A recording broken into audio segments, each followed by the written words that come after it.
بسم اللہ الرحمن الرحیم وبہ نستعین سبحانک لا علم لنا الا ما علمتنا انک انت العلیم الحکیم الحمد للہ رب العالمین والصلاة والسلام علی سید المرسلین وعلی آلہ وصحبہ اجمعین اعوذ باللہ من الشیطان الرجیم بسم اللہ الرحمن الرحیم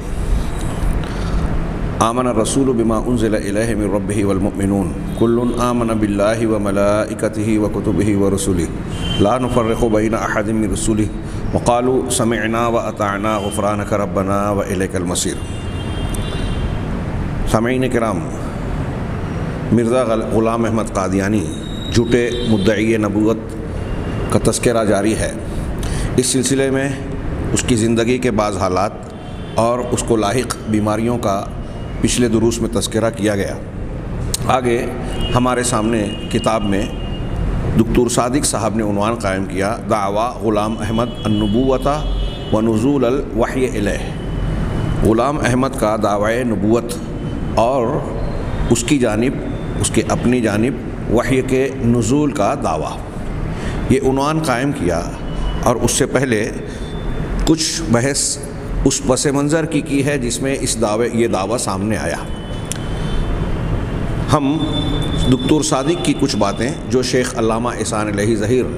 رحمہ اللہ کے حوالے سے ان کی کتاب سے نقل کیا گیا ہے، اسے پیش کرنے کے بعد شیخ صفی الرحمن صاحب کی ایک لمبی عبارت پیش کرنا چاہیں گے تاکہ اس زمانے کے حالات اور وہ پس منظر اچھی طریقے سے سامنے آئے جس میں قادیانی کے نبوت کا دعویٰ سامنے آیا۔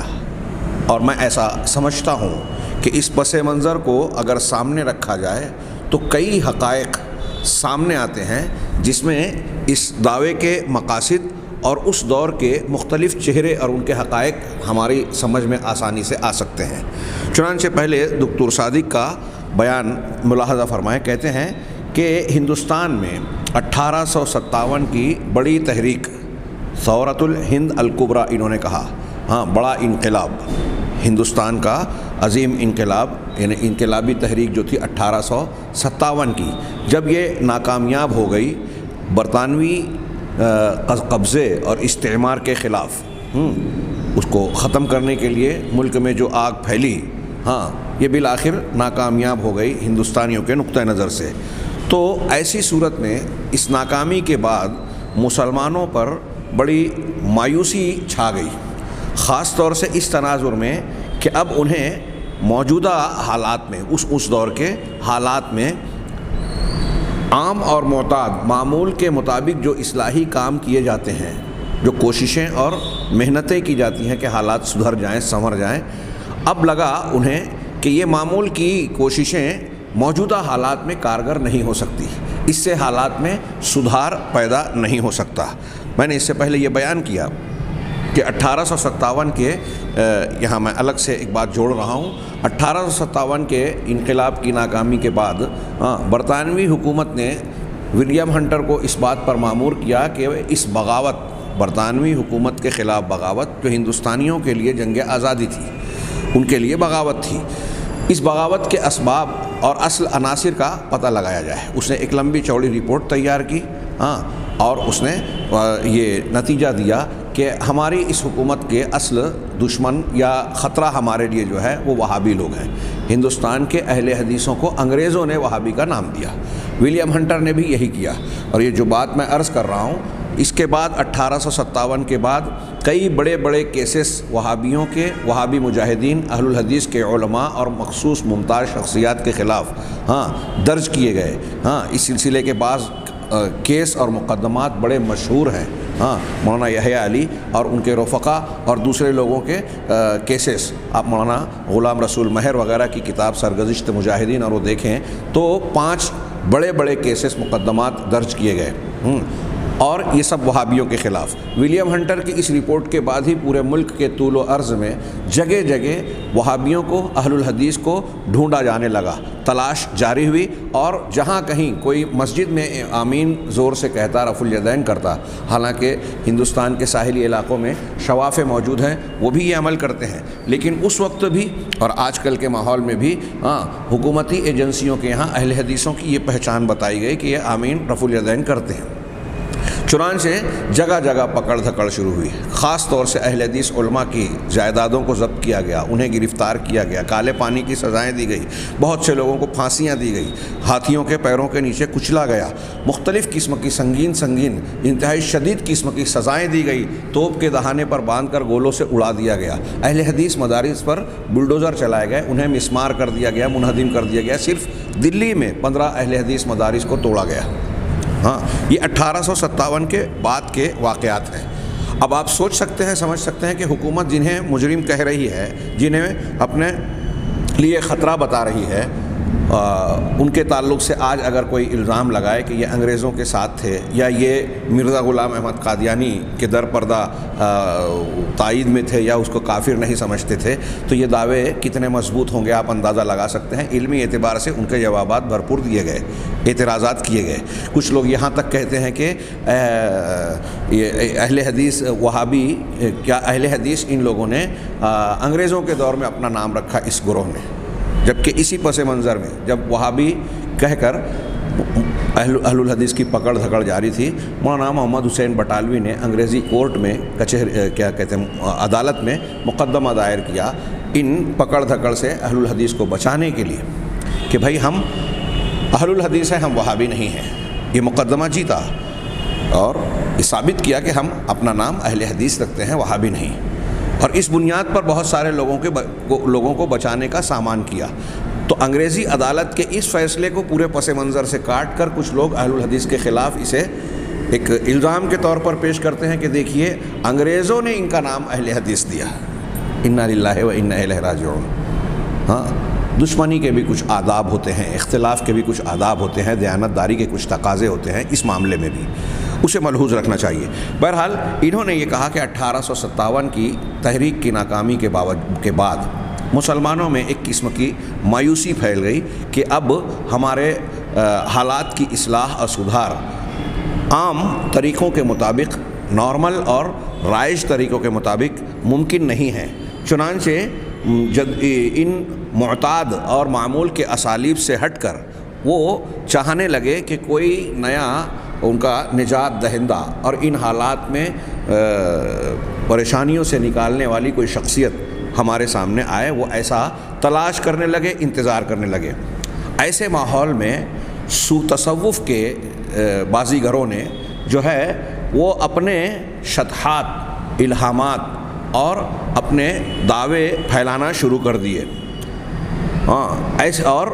اس پس منظر میں عوام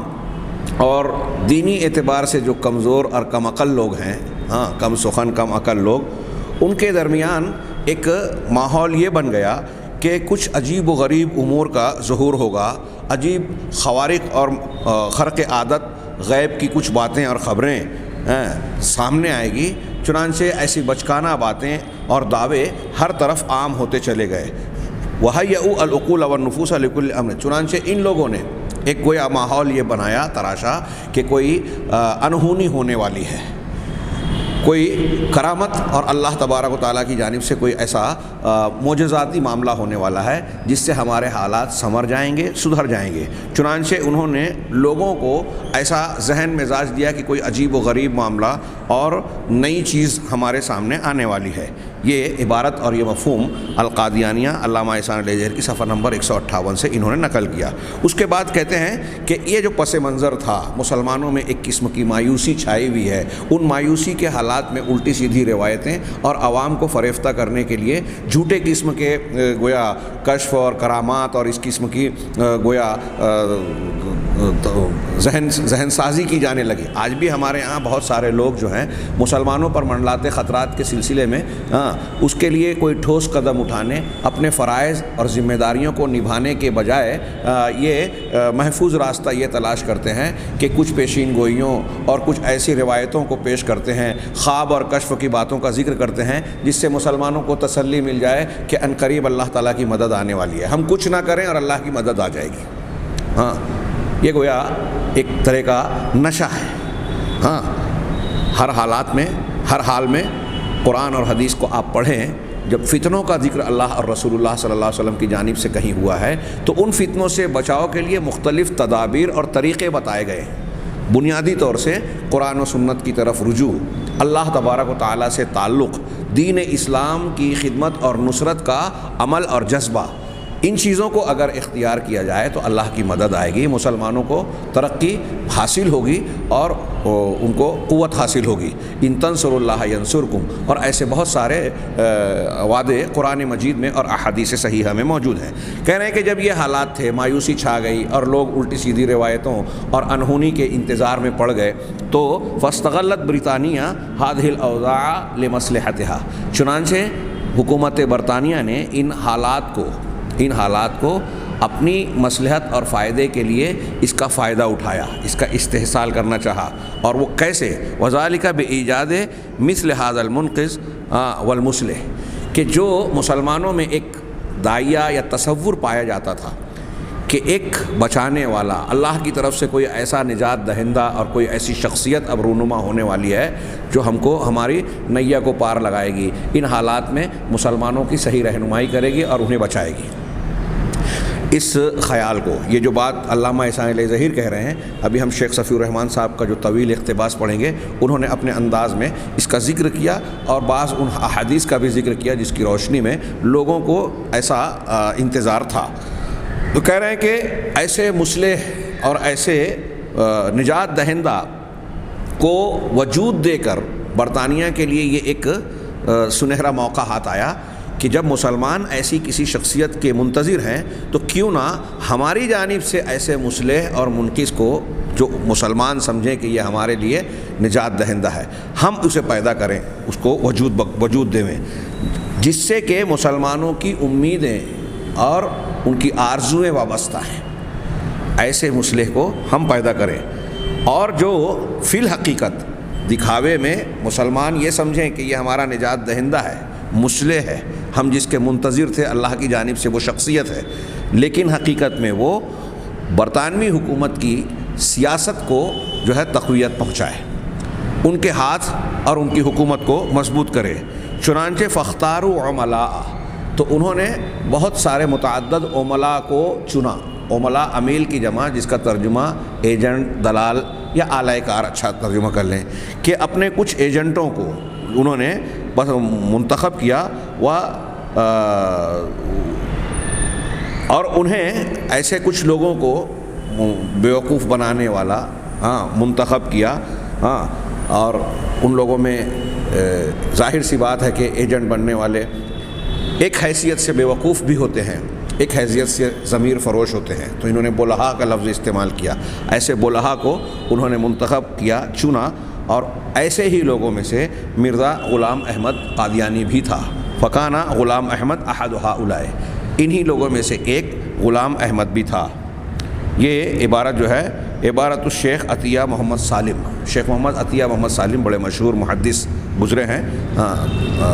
جامعہ اسلامیہ کے، انہوں نے اضواء البیان علامہ شنقیطی کی تکمیل بھی کی۔ اور یہ جو عطیہ سالم صاحب کی یہ عبارت ہے، علامہ احسان الہی ظہیر کی کتاب القادیانیہ کی تصدیر کے طور پر جو کلمات لکھے ہیں ان میں یہ بات بیان کی۔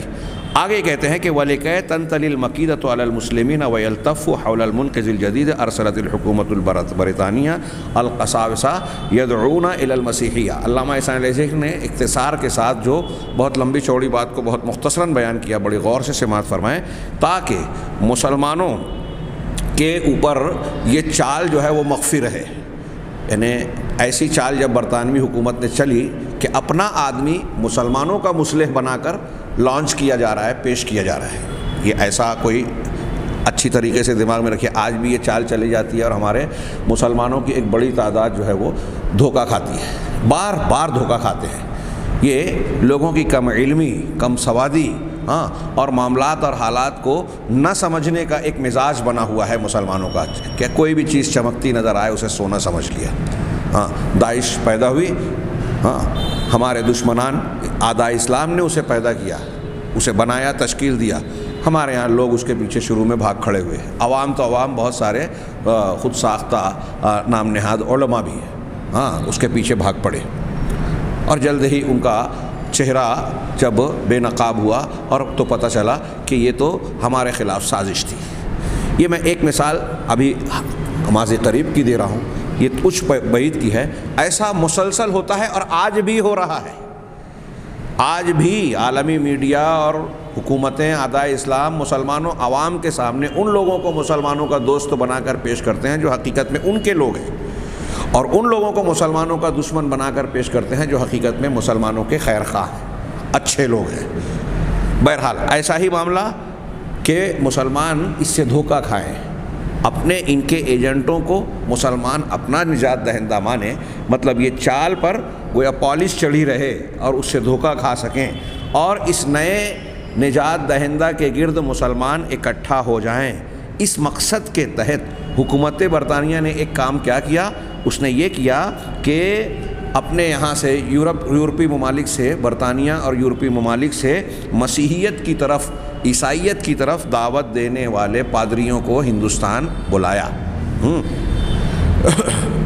القادیانی والقادیانیہ صفحہ 19۔ اور دوسری طرف مرزا غلام احمد قادیانی کو یہ اشارہ اور یہ پروگرام دیا کہ وہ ان پادریوں کی دعووں کو رد کرنے کا مظاہرہ کرے، عیسائیت کے خلاف اپنے آپ کو ایک مجاہد اسلام کے طور پر اور مناظر کے طور پر پیش کرے، اور پھر اعلان کر کے لوگوں میں اعلان اور اشتہار بازی کر کے ان پادریوں سے مناظرے کا اعلان کرے، تاکہ مسلمان اس شخصیت کو جو ہے اسلام کا خادم، مسلمانوں کا خیر خواہ اور منقذ جدید یعنی نیا نجات دہندہ مصلح سمجھ کر اس سے ہمدردی اختیار کریں، اس کے گرد اکٹھا ہو جائیں اور اس کے بارے میں اعتماد کریں کہ یہ ہمارا سچا خیر خواہ ہے۔ آغا کشمیری غلام احمد کے بارے میں کہتے ہیں فقد رد علی الدیانات السائدہ فی الہند، اس وقت ہندوستان میں جو مذاہب جاری تھے یا رائج تھے ان کا اس نے رد کیا، جیسے مسیحیت، اباہ اور برہمیہ۔ اس وقت کے یہ اباہ جو کہا ہے، آریہ سماجی یا جو بھی دوسرے ہوں، ان کے تردید کا اس نے مظاہرہ کیا۔ اس سے پہلے یہ تذکرہ کیا گیا کہ مرزا غلام احمد قادیانی نے اپنے ان دعووں سے پہلے تمہیدی طور پر کچھ مسلمان علماء سے ربط ضبط کیا، بعض اہل حدیث علماء سے بھی، مولانا محمد حسین بٹالوی جیسے اس نے دعویٰ کیا، علامہ اقبال جیسی شخصیت اور بعض دوسرے لوگوں نے اس کی ابتدائی دور کے اس کردار کی تعریف کی، جب اس نے ایسی کتاب لکھنے کا دعویٰ کیا کہ میں ایک ایسی 50 جلدوں پر مشتمل براہین احمدیہ نامی کتاب لکھ رہا ہوں جس میں مخالفین عیسائیت ہو، ہندو دھرم ہو یا جو بھی مسلمان مخالف مذاہب افکار ہوں ان کے خلاف تردید ہوگی، اور اسلام کی حقانیت کے ایسے دلائل اور ان کے اعتراضات کے ایسے دنداں شکن جوابات ہوں گے جس کا جواب ان کے پاس نہیں بن سکے گا۔ اس کے لیے پورے ملک سے خوب چندے بھی جمع کیے، بعض تحریریں اس نے اپنی اس مرحلے میں لکھنے کا مظاہرہ کیا، اشتہار بازیاں کی، جس سے مسلمانوں کی ہمدردیاں خوب حاصل ہوئی۔ عوام تو عوام، بہت سارے خواص بھی، جیسا کہ میں نے کہا، یہ لوگوں کے سامنے جا کے دین کی پریشانی اور ان کے فکر مندی کا مظاہرہ کرتا، چنانچہ لوگوں کی ہمدردیاں پہلے مرحلے میں سمیٹی، اسی کو یہ اختصار کے ساتھ اس کو گویا سمیٹ رہے ہیں۔ احمد القادیانی کہتا ہے کہ فَكُلُّ مَا وَقَعَ مِنِّي بِإِعْزَاءِ الْمُبَشِّرِينَ الْمَسِيحِيِّينَ لَمْ يَدْفَعْنِي إِلَيْهِ۔ مرزا غلام احمد قادیانی کہتا ہے کہ میری جانب سے مسیحی مبلغین کے خلاف، ان کے مقابل میں جو کچھ مجھ سے سرزد ہوا، واقع ہوا، اس عمل پر مجھے ابھارنے والی محض یہ بات تھی کہ میں یہ چاہتا تھا کہ مسلمانوں کو حکمت اور سیاست کے ساتھ مسلمانوں کو اپنے قریب لاؤں اور ان کے دلوں میں اپنی جانب سے خوشی داخل کروں، ان پر سرور داخل کروں، اور ان کے متوحش دلوں سے جو ہے انقلابی شدت کو، جوش کو ختم کر دوں۔ وَكَانَ يُضْفِي عَلَى جَمِيعِ مَوَاقِفِهِ صِفَةَ الْقُدْسِيَّةِ، اور اتنا ہی نہیں، وہ اپنے جو بھی موقف کو پیش کرتا اسے قدسیت اور تقدس کا جامہ پہناتا، اور یہ بیان کرتا کہ وہ جو کچھ پیش کر رہا ہے وہ اللہ تبارک و تعالیٰ کی جانب سے پیش کر رہا ہے، اور وہ اللہ تعالیٰ کی جانب سے اس بات پر مامور ہے، اس کو حکم دیا گیا ہے کہ وہ مخلوق پر حجت قائم کرے۔ اس سلسلے میں وہ کہتا ہے لقد کلفنی اللہ باصلاح الخلق بمسکنۃ و تواضع، کہا کہ مسکنت اور تواضع کے ساتھ اللہ نے مجھے اس بات کا مکلف بنایا کہ میں مسکنت اور تواضع کے ساتھ لوگوں کی مخلوق کی اصلاح کروں، فقر اور تذلل کے ساتھ نبی ناصری اسرائیلی مسیح کے طریقے پہ۔ ہاں، ناصرہ حضرت عیسیٰ علیہ السلام کے ولادت کی جگہ کا نام ہے، اسی لیے وہاں کے لوگوں کو یا حضرت عیسیٰ کی طرف نسبت کرنے والوں کو نصارہ کہا جاتا ہے۔ تو ناصری نبی، ناصری اسرائیلی مسیح، اسرائیلیوں کے لیے مسیح بن کر حضرت عیسیٰ علیہ السلام مبعوث ہوئے تھے۔ ہاں، تو ان کے طریقے پر، یعنی وہ نرمی کی تعلیم دیتے تھے۔ ہاں، ان کی تعلیمات میں مشہور ہے نا، ہمارے ہاں لوگ کہتے ہیں کہ ایک گال پر مارا جائے تو دوسرا گال پیش کر دو، اور یہ تناظر کہاں ہے کہ گویا حضرت مسیح علیہ السلام کی تعلیم میں نرمی ہے، اس کا اظہار کر کے یہ جہاد سے روکنا چاہ رہا ہے۔ تو ان کے طریقے پہ میں لوگوں کو تعلیم دوں۔ وقد الفت لہذا الغرض کتاب براہین احمدیہ، اور اس مقصد کے لیے میں نے کتاب براہین احمدیہ لکھی۔ وقد بشرنی اللہ ان کل من یقرأ هذه الرسالہ الموجہہ الیہ ثم لا یقر بالحق یکتب له الحزیمۃ والخذلان، اور مجھے اللہ تعالیٰ نے یہ بشارت اور یہ خبر دی ہے کہ ہر وہ شخص جو اس رسالے کو، جو اس کی طرف رخ کرنے والا ہے، اس کو پڑھتا ہے، پھر حق کے ساتھ اس کا اقرار نہیں کرتا، تو اس کے لیے ہزیمت و خذلان، محرومی اور بے توفیقی، شکست اور ہار لکھ دی جائے گی۔ یعنی گویا وہ اشارے میں یہ کہہ رہا ہے کہ میری یہ کتاب اب گویا مؤید من اللہ ہے، اللہ کی طرف سے تائید شدہ ہے۔ اس کتاب کو ہر ایک کو ماننا ہے، اور جو اس میں مندرج چیزوں کو نہیں مانے گا وہ محرومی کا، ناکامیابی کا شکار ہوگا۔ ہاں، اس طریقے سے وہ اپنے دعووں کو مؤید من اللہ، بلکہ الہام، بلکہ اللہ کی وحی سے تعبیر کرنے کے لیے گویا اس نے دعوے کیے اور راستہ ہموار کیا۔ اب یہ ان کے مزید کچھ اور بھی عبارتوں کو بعد ان ادعا ان اللہ کلفہ، اس کے بعد کہ اس نے اللہ تبارک و تعالیٰ کی جانب سے یہ دعویٰ کیا کہ اللہ نے لوگوں کی اصلاح کے لیے مسیح کے طریقے، مسیح عیسیٰ ابن مریم کے طریقے پر لوگوں کی اصلاح کا اس کو مکلف بنایا ہے۔ اب اس نے اپنے دعوے کو درجہ بدرجہ آگے بڑھایا، اور پھر یہ دعوے کرنے لگا کہ وہ مسیح موعود ہے، وہ فلاں ہے، وہ ڈھما ہے، وہ یہ ہے، وہ یہ ہے۔ اس سلسلے میں نے پچھلے درس میں عرض کیا تھا کہ مرزا غلام احمد قادیانی کے امراض کے تذکرے کے بعد جو ہم نے کہا تھا کہ اس کے دعووں کا جو دور تھا اسے ذکر کرنے کے بعد میں چاہوں گا کہ اس کا پس منظر جو تفصیل سے شیخ صفی الرحمن صاحب نے بیان فرمایا ہے، جو قدر مفصل ہوگا، لیکن میں چاہوں گا کہ آپ پوری توجہ سے سنیں اور دھیان دے کر اسے ذہن نشین کریں۔ سب سے پہلے شیخ صفی الرحمن صاحب کا ان کی کتاب کے صفحہ نمبر 39 پر ایک مختصر سا اقتباس جو ان کے دعووں کے ادوار کو نقل کرتا ہے۔ قادیانی فتنہ منزل بمنزل۔